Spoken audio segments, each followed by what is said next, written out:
On a créé Adone parce qu'après de nombreux projets, on a constaté qu'on n'avait pas trouvé ce qu'on voulait. Donc on s'est dit, autant le faire.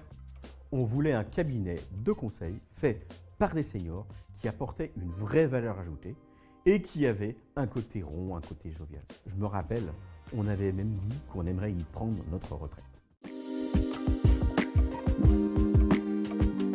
Tous les secteurs ne s'autorisent pas cette proximité dans les services.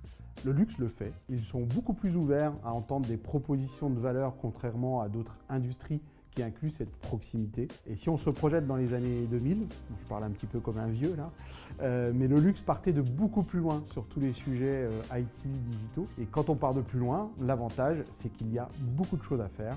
Et nous avons accompagné dans ces moments-là les entreprises du luxe et qui ont vraiment investi dans l'outil informatique, dans l'expérience digitale. C'était le beau moment. L'international. Il est primordial pour notre développement futur d'Adone d'être présent à l'international. Quand on parle d'international, il ne s'agit pas pour nous de délaisser notre marché historique, qui est la France, mais d'être capable d'accompagner nos clients partout dans le monde. C'est important. Et nous l'avons prouvé depuis Paris depuis de nombreuses années. Mais pour développer localement un business, il faut être présent localement. C'est ce que nous avons fait en Suisse et nous sommes d'ailleurs très fiers de notre développement de notre bureau à Genève, mais également à Milan ou encore à Londres. L'avenir, c'est aussi de donner la possibilité aux collaborateurs de s'adapter aux évolutions de notre métier, des besoins de nos clients. Et donc pour ça, va s'accentuer aussi notre capacité à permettre à nos équipes de se former et de pouvoir explorer de nouveaux domaines. Ensuite, je dirais que notre priorité, ce sont les practices, notre savoir-faire. L'objectif est d'accompagner nos clients sur toute leur chaîne de valeur. Et comme le métier de nos clients se transforme, nos conseils doivent aussi évoluer.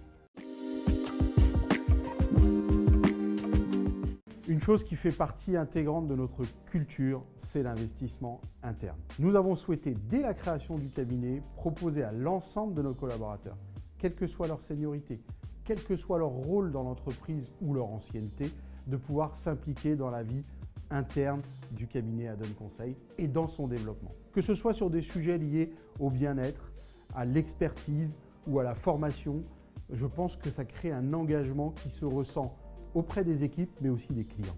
Quand tu crées une entreprise, c'est aussi une façon de permettre à tous ceux qui intègrent notre cabinet de faire des choses qu'ils n'auraient pas pu faire autrement.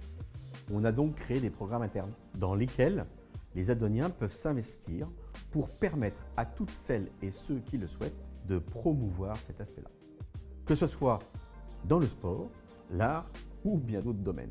En créant Adone, on a voulu occuper un terrain, disons, délaissé par les grands acteurs, celui de la proximité. Que ce soit dans la relation avec nos clients, avec nos équipes, on s'est alors vite entouré de gens qui, à la fois, partagent notre ambition professionnelle, mais aussi la conviction qu'on peut faire les choses beaucoup mieux dans un climat apaisé, avec des gens qui s'entraident et qui collaborent entre eux. Et pour la petite histoire, dans nos bureaux, il y a un tableau de Gandhi, avec une maxime qui dit « Soyez le changement que vous voulez voir dans le monde ». C'est précisément ce qu'on aime faire dans le cabinet.